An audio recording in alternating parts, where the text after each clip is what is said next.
말씀을 보면서 제목을 성도의 생활이라고 하는 제목을 체크해 보았습니다. 오늘 본문 8절 말씀에 이렇게 시작하고 있습니다. 양떼의 발자취를 따라 그랬습니다. 우리가 양떼를 쫓아가면 목자를 만나죠. 성경 속에 보면 선한 목자 되신 예수님의 모습에 대해서 우리가 요한복음에서 말씀하고 있는데, 또 요한복음 10장에도 선한 목자 되신 주님께서 우리에게 가장 좋은 것을 선물로 주신다고 말씀하고 있죠. 그래서 목자는 양을 너무나 잘 압니다. 선한 목자 되신 예수님께서 우리의 일거수일투족 형편과 처지를 너무나 잘 아시는데, 오늘 아가서의 말씀을 통해서 목자 되신 그분을 향하여 나오기를 원하고 있죠. 양떼의 발자취를 따라가다 보니까 사람이 예수님을 만날 수 있는 은혜의 역사가 주어지는 거죠. 그래서 8절에 보니까 여인 중에 어여쁜 자야 네가 알지 못하겠거든 양떼의 발자취를 따라 목자들의 장막 곁에서 너의 염소 새끼를 먹일지니라. 여러분, 우리가 정말 만나고 싶은 사람이 있다면 그 사람이 오고 가는 길목에 서 있으면 만납니다.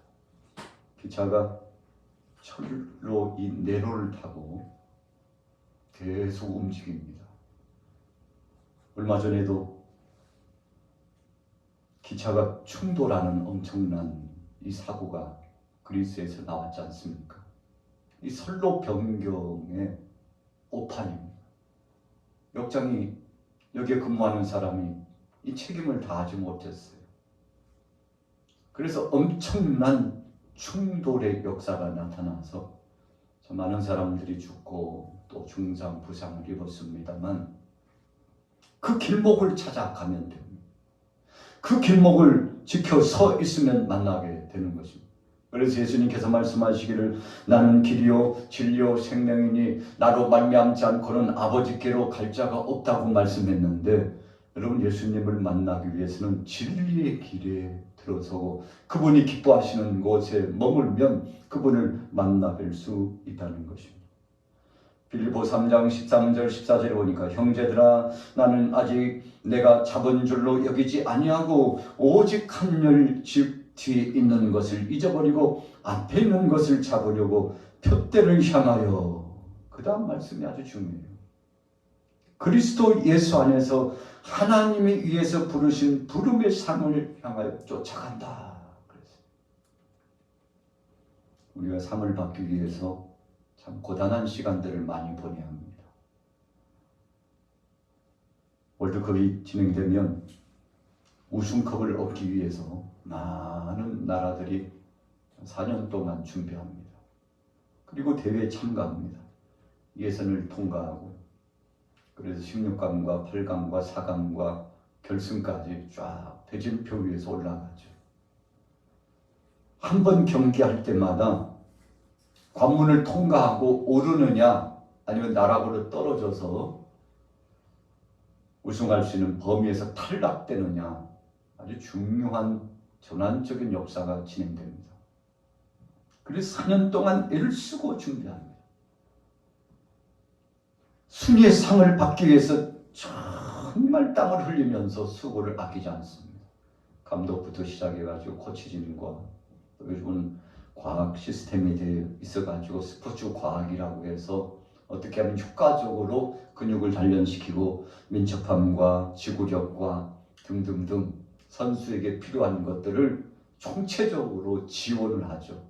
여러분, 그래서 국가대표가 되면 나라 안에서 제반 모든 것들을 책임지지 않습니까?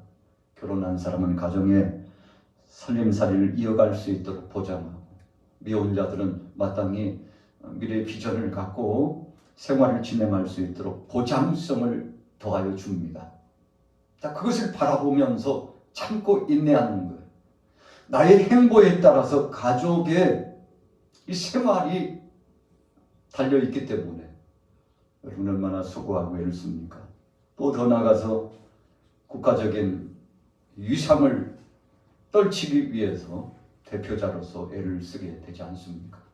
바울도 푸름의 상을 향하여 쫓아갔다고 했습니다. 오늘 술람이 여인이 사랑의 예수님과 같은 그 예표적인 솔로몬을 만나기 위해서 그 길목을 지키고 그 방향을 설정하고, 그래서 어쩌든지 자신의 신랑격인 상대를 만나기 위해서 최선을 다하고 있는 모습이 비춰집니다.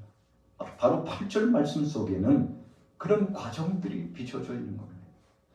디모데후서 3장 7절 8절에 보니까 내가 선한 싸움을 싸우고 나의 달려갈 길을 마치고 믿음을 지켰으니 이제후로는 나를 위하여 의의 면류관이 준비되었다고 했습니다. 여러분, 바울은 하나님 나라를 대망하고 예수님을 바라보고 그분 만나 뵙기 위해서 신앙생활을 이어갔죠. 베드로는 어땠습니까? 베드로전서 2장 20절 21절 보니까 오직 선을 행함으로 고난을 받고 참으면 이는 하나님 앞에서 아름다우니라. 하나님이 보시기에요 아름답대. 예수님께서도 주님을 위하여 핍박받는 자가 복된 것임을 분명히 말씀하고 있지 않습니까? 자, 본문에 염소 새끼를 먹일지니라. 염소 새끼를 먹일지니라. 어리고 약한 자들을 도우라는 거죠. 술람미 여인이 참 복되고 사랑스러울 수밖에 없었던 것은 포도 농장에 가면 포도를 잘 관리해요. 목장에 가면 염소, 양떼, 소떼들을 잘 관리해요. 여러분, 이것이 바로 하나님께서 그 마음의 중심을 보시는 거죠. 이새의 아들 다윗을 만나니 내 마음에 합한 자다. 내가 저를 통해서 내 뜻을 다 이루리라. 하나님께서 칭찬하셨는데 참 다윗이요, 그의 형제들에 비하면 외관상으로는 볼품 없었습니다. 형들에게 뒤떨어졌어요. 오죽했으면 그의 아버지 이새도 다윗에 관한 한 별로 그렇게 관심을 갖지 않았습니다. 큰 대사가 가정 안에 이루어졌잖아요. 사무엘 선지자가 방문하게 되고, 그래서 참 축제적인 역사가 진행됐지만 다윗은 어디에 있었습니까? 들녘에 나가서 양치는 목동으로서의 사역을 진행해 나갔죠. 아버지도 다윗에 대해서는 별로 큰 관심은 없었습니다. 그냥 평범한 한 아들로서. 그러나 다른 자녀들에 대해서는 기대감을 갖고 적어도 이 정도 몸맵시 옷맵시 갖추려마니 사무엘 선지자 만나 뵙고 이 기쁨의 잔치에 동석할 수 있다고 생각을 했던 거 아니겠습니까? 그러나 하나님은 어땠습니까? 다윗에게 관심을 갖고 계셨습니다. 아무도 관심을 가져주지 않았는데 하나님께서 다윗을 향하여 관심을 갖고 있었습니다. 오늘 염소 새끼를 먹일지니라. 어리고 약한 것을 잘 돌볼 줄 아는 그 성심성의 모습 속에 사랑의 모습이 비춰져 있었다는 것입니다. 아니, 내가 얼마나 뭐가 그렇게 좋아서. 연인들의 대화 가운데 그런 대화가 이루어지죠. 친구들 간에도 야, 너 내 친구인데 참 우리 한번 터놓고 이야기하자. 내가 정말 그렇게 좋나? 나를 지금까지 10년, 20년, 30년, 40년 떠나지 않고 친구 삼아서 절친의 관계를 이루고 어려움이 있을 때마다, 기쁨이 있을 때마다 빼놓지 않고 초대하고 또 돌봐주고 사랑의 끈끈한 관계로서 함께하고 있는데 뭐가 그렇게 좋아서? 이렇게 묻는다면 참 아름다운 대화죠. 그래도 너는 진심이 나하고 통하잖아. 네가 내게 해준 게 얼마만인데, 얼만큼인데. 그래서 자신을 선대하고 끝까지 믿어주고 진심이 통하고. 여러분, 그래서 진정한 친구는 어려울 때일수록 더 빛난다고 그러지 않습니까? 물질이 있고 건강하고 뭔가 세상에 드러낼 만한 명예나 권세가 있고 좀 폼나고 드러내놓을 만한 자랑거리가 있을 때, 그때는요 누구든지 다 찾아옵니다. 그러나 아무도 찾아오지 않고 외롭고 쓸쓸하고 힘겹고 오히려 주변 사람들이 질타를 가하고 손가락질을 하고 우리들을 폄하시키고 저런 사람은 우리 동네에 산다는 사실이 부끄럽다고 말할지라도, 그런 설령 세상 사람들, 주위 사람들은 그럴지라도 진정한 친구는요 다릅니다. 야, 네가 오직 힘들었으면 그랬겠나. 네가 오직 힘들었으면 그런 일을, 나는 네 마음을 안다. 그래도 너는 내 친구야. 세상 모든 사람들이 너를 버리고 질타하고 손가락질하고 폄하시킨다 할지라도 그래도 너는 나의 사랑하는 친구야. 여러분, 이것을 우리가 진정한 친구 관계라고 그러지 않습니까? 그래서 예수님께서도 친구를 위하여 목숨을 버리면 이에서 더 큰 사랑이 없다 그랬죠. 어떤 한 친구가 아주 중한 형을 받고 얼마 지나지 않으면 죽을 수밖에 없는 상황에 처했어요. 그런데 어머님을 한번 뵙고 싶어요. 집에 가서 어머니의 따뜻한 밥을 먹고 어머니에게 깍듯이 인사를 드리고, 그러면 소원이 없을 것 같아요. 청혼했습니다. 그래, 그럼 너 대신 누가 포로로, 너 대신 누가 담보로, 너 대신 누가 책임질 사람 없어? 그 생각나는 친구가 있어. 그 친구를 불렀죠. 친구가 이야기합니다. 제가 대신 있겠습니다. 이 친구는 집에 갔다가 안 올 친구가 아니라고. 여러분, 그래서 대신 그 친구가 갇혀가지고 사랑하는 친구가 어머니를 뵙고 싶다는데 그 친구가 돌아오지 않으면요 대신 죽어야됩니다. 참 엄청난 것이죠. 아무리 기다려도 시간이 다가오는데 돌아오지 않아요. 그럼 사형을 이제 언도해야 되는 상황까지 갔어요. 그냥 멀리서 고함 지르는 소리가 나요. 친구가 약속을 지키기 위해서 달려오고 있는 겁니다. 그 감동적인 모습을 보고서 이런 친구도 있구나. 이런 친구도 있구나. 주위 사람들이 감동하고, 그 결과에 대해서는 제가 말하지 않아도 여러분들이 너무나 잘 아는 이야기죠. 왕이 감동을 하는 겁니다. 세상에 대신 죽을지도 모르는 위기감이 봉착되었음에도 불구하고 사랑하는 친구를 위하여 자신의 목숨까지 내놓는 이 친구야말로 진정한 친구다. 얼마나 부러운지 몰라요.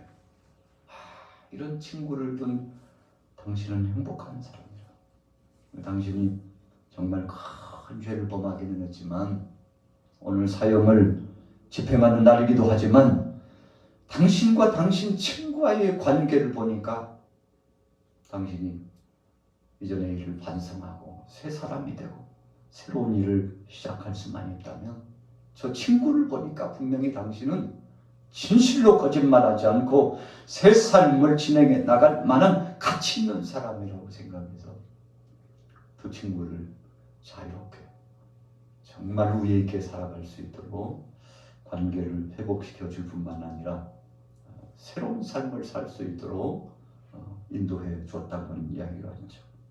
여러분, 예수님께서 그런 친구가 되어주셨습니다. 우리를 위하여 십자가상에 못 박여 죽으셨습니다. 우리 대신 죽으셨어요. 아주 처절하게 6시간 동안 고통을 당하시면서 사랑의 예수님이 대신 죽어주셨어요. 주님이 친구를 위하여 목숨을 버리면 이보다 더 큰 사랑이 없는데 내가 너의 친구니라 이렇게 말씀을 선언하시고 사랑하는 제자들을 위하여 예수님이 대신 죽어주셨는데 참 얼마나 감동적이고 감격한 것입니까? 오늘 저와 여러분들이 사랑의 주님, 그 주님의 사랑을 받은 자입니다. 그래서 오늘 수요 예배도 그 진심이 우리에게 있기 때문에 하나님의 은혜가 감복하고 감사하여 예배자로 나오게 된 거 아니겠습니까? 자, 9절 말씀 보세요. 같이 읽어볼까요? 9절 말씀 시작.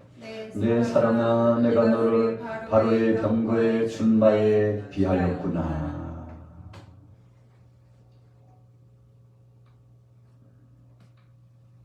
여러분, 신랑의 칭찬이 있습니다. 야, 내가 너를 보니까 바로의 그 병거의 춘마 같아. 여러분, 팔레스타인 지역에는 말이 많지 않습니다. 대부분 애국, 근동 지역에서 아주 실하고 훈련되고 튼튼한 말을 수입을 많이 해왔죠. 그래서 왕이 권세가 있고 힘이 있는 것을 보려면 전쟁터에 나가서 타고서 싸울 만한 이 훈련된 말이 얼마나 있느냐에 따라서 그 왕을 평가하게 되어 있었죠.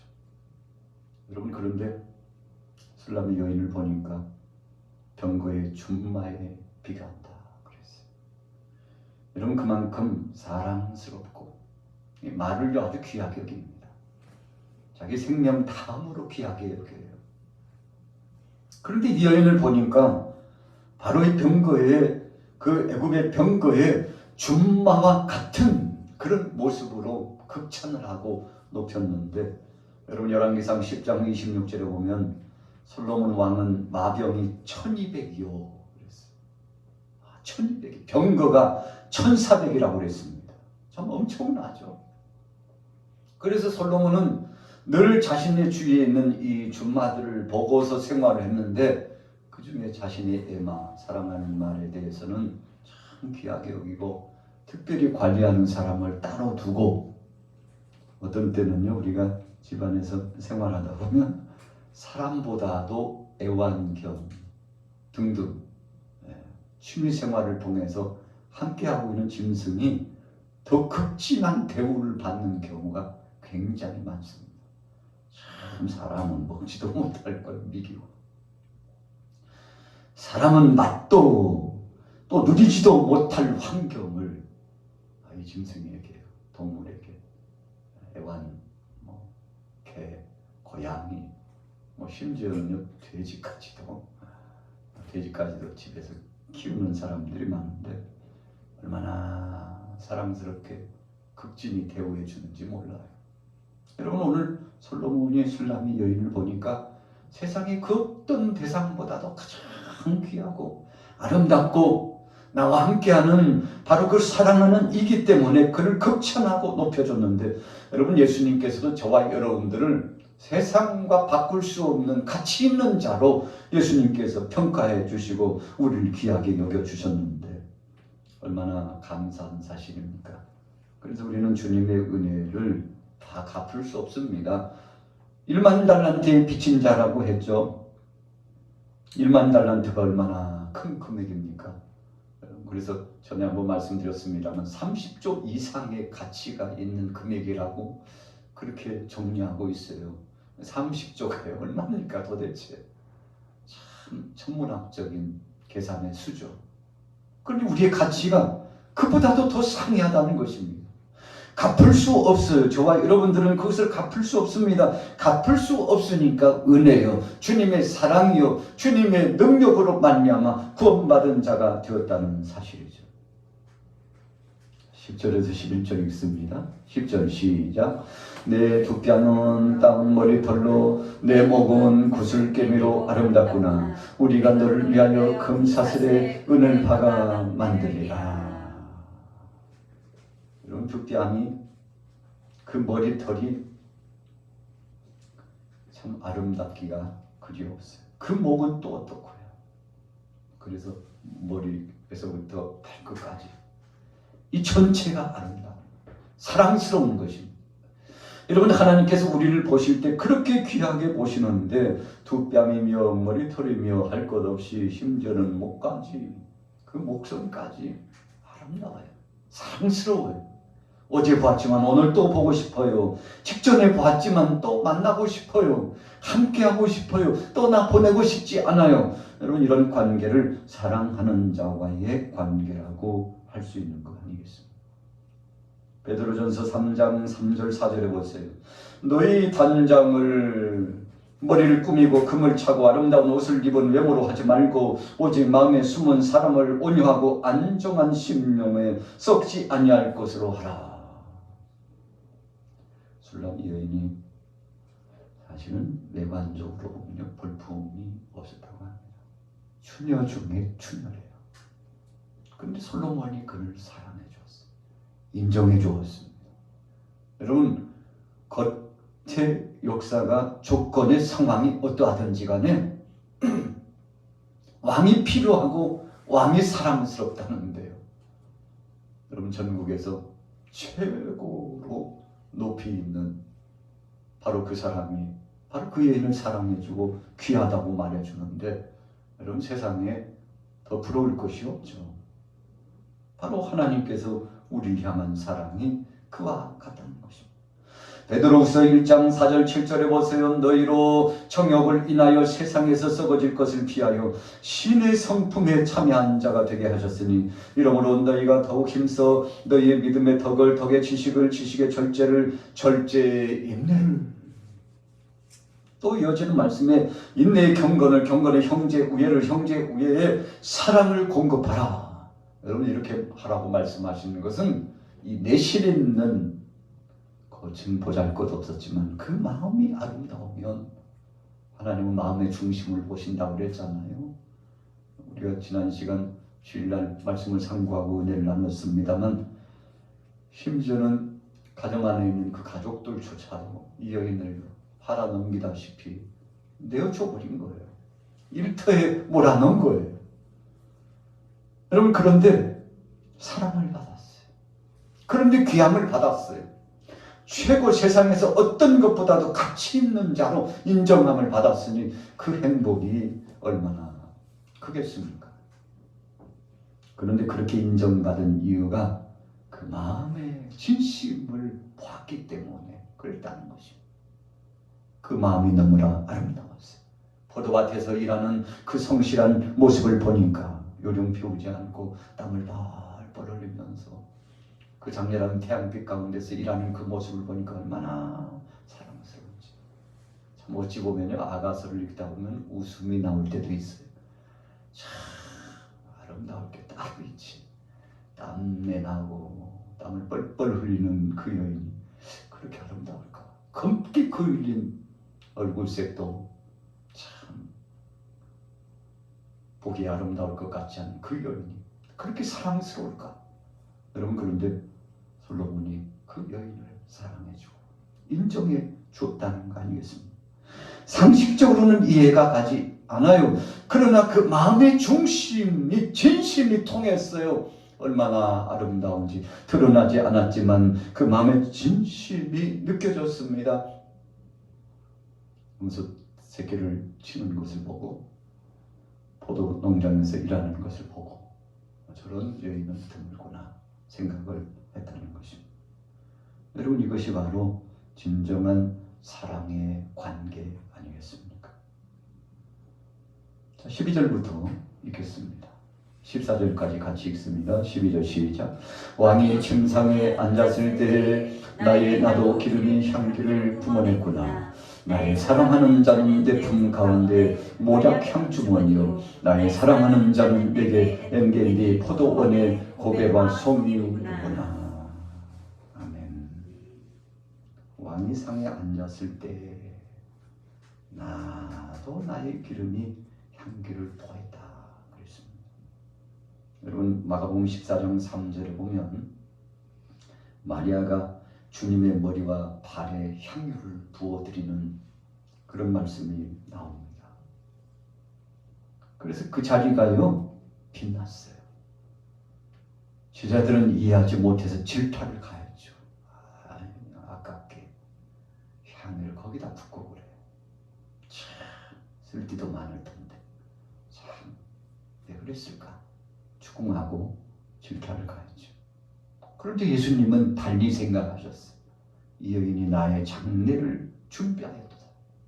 내가 앞으로 십자가의 짐을 지고서 골고다 언덕에서 못 박여 죽음을 당하게 될 것을 기억하고 내게 영광을 돌리고 나의 이 성스러운 구속사역을 감사하고 자신의 가장 귀한 것을 내게 부어줬다라고 예수님께서 칭찬해 주시지 않았습니까? 여러분, 그래서 주님의 생각과 우리 인생들의 생각은 달라요. 하나님의 뜻과 우리 인간들의 뜻은 달라요. 저와 여러분들의 목적과 우리가 생각하는 범위와 하나님께서 계획하시고 진행하시는 섭리는 다를 수 있다는 것입니다. 여러분, 그래서 하나님은 우리에게 있어서 정말 복되고 필요한 것들을 공급해 주시는 분인데, 그 사랑을 알고 그분 앞에 감사하며 영광을 돌린 거 아니겠습니까? 마리아가 생각해 보니까 주님이 지금까지 베풀어 주신 그 사랑이 너무 감목해요. 주님 앞에서 말씀을 들었는데 그 말씀의 핵심은 십자가와 죽으심과 부활이에요. 그래서 그런 진리를 깨달은 겁니다. 주님이 어떤 분이신지를 알았습니다. 주님 앞에 영광을 돌리고 최고의 것을 드리고 싶었습니다. 여러분, 우리도 변화를 경험하면 이렇게 될 수 있다는 사실을 기억합니다. 우리 힘이 아니라 성령의 역사하심을 통해서 그 은혜를 경험하면 그런 놀라운 하나님의 은혜 가운데 진솔한 믿음을 이어가게 된다는 것이죠. 오늘 본문 말씀에 14절 후미에 말씀했습니다. 고베라 송이라구나. 여러분, 고베라 송이라고 하는 것은 정말 칭찬 중에 칭찬입니다. 왜 칭찬입니까? 귀하고 아름답고 보배롭다고 하는 거 아니겠습니까? 또 13절에는 모략 향주문이다 그랬어요. 귀한 것은 다 동원해요. 금은보화 아름다운 장식은 다 동원해서 우리가 결혼식을 하다 보면 폐물을 준비해가지고 주는데, 그 폐물을 주는 이유가 무엇입니까? 그것이 얼마의 가치가 나가고 이것보다도 더 중요한 것은 자신의 마음을 담아가지고 반지도, 때로는 목걸이도, 또 의복도, 그리고 꽃다발도 사랑하기 때문에 상대에게 선물을 주는 거죠. 자기의 마음을 표하는 것입니다. 그 가치가 세상의 물질로 보면 크든 작든 그것보다도 더 중요한 것은 그 속에 정성이 담겨 있기 때문에, 여러분, 사랑하는 사람의 마음을 바꿔서 기뻐하는 거 아니겠습니까? 어떤 사람은 사랑하는 사람을 위해서 머리까지 깎았다고 그러는데, 여러분, 그것이 바로 진심이 통하는 거 아니겠습니까?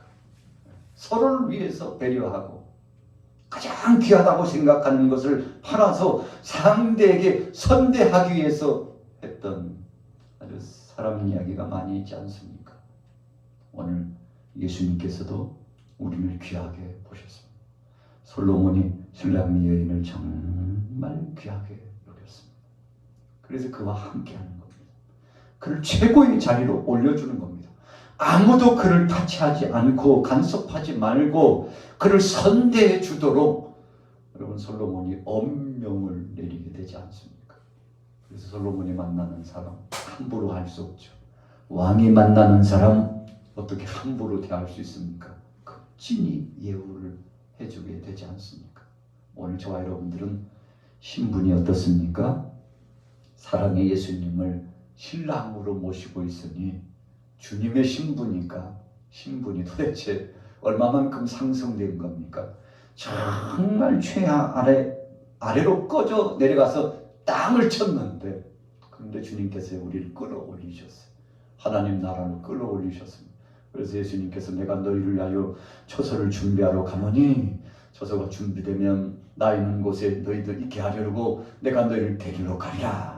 이렇게 약속의 말씀까지 주시지 않았습니까? 그래서 신랑은 신부를 위하여 이것저것 다 준비를 해놓습니다. 왜 준비해 놓습니까?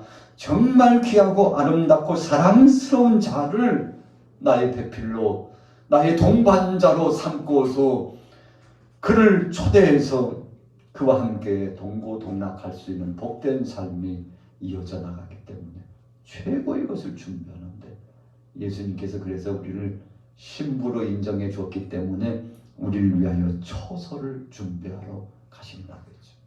그 당시 팔레스타인에서 신랑은요, 신부가 있을 곳을 다 준비한 다음에 신부 집에 데리러 갔거든요.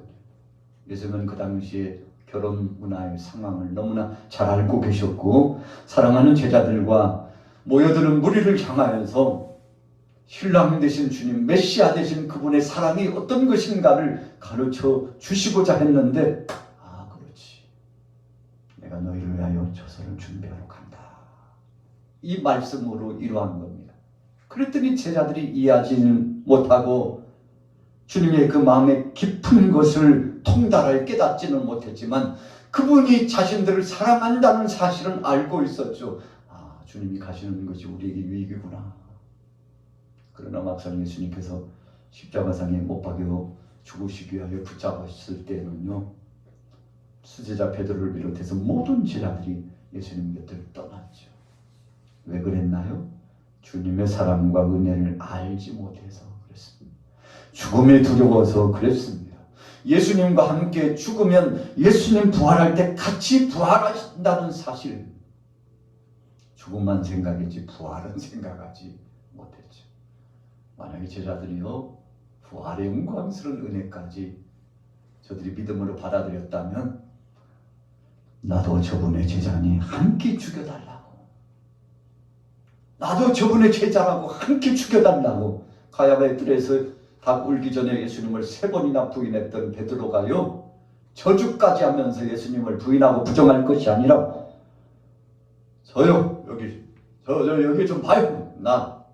내가 바로 저 예수님의 수제자입니다. 나도 저분과 함께 다니면서 하나님 나라의 말씀을 전했고, 저분은 그리스도십니다. 우리가 기다렸던 메시아입니다. 저분을 함부로 해서는 안 됩니다. 당신들이 해서는 안 될 일을 하고 있습니다. 여러분들이 회개하고 예수님을 영접하세요. 그렇게 우리 예수님을 증언하고 증거하여 주님과 죽기를 각오하고 나갔다면, 여러분 참 세상에 예수님 부활할 때 함께 부활하는 영광스러움을 경험하게 되지 않았겠습니까? 그런데 아무도 주님과 함께 죽자고 덤비는 제자들이 없었다는 거죠. 여러분, 우리도 그럴 수 있습니다. 때로는 장담을 하고 세상의 모든 것을 다 주의 영광을 위해서 내어줄 것 같지만, 막상 내가 불리하다고 생각하면 여러분, 주님의 은혜와 사랑을 다 내려놓고 저버리고 하나님 영광을 떠나고 주님의 그 이름을 욕되게 하고 그럴 가능성이 정말 다분하고 가득 찬 자가 누굽니까? 바로 저예요. 여러분들이라는 것입니다. 우리는 그렇게 약합니다. 그럼에도 불구하고 약한 우리를 사랑하셔서 주님께서 우리를 위하여 십자가상에 못 박여 죽으시고 지금도 성령으로 함께 동행자가 되어주시고 함께하고 계시는데 얼마나 감사합니까?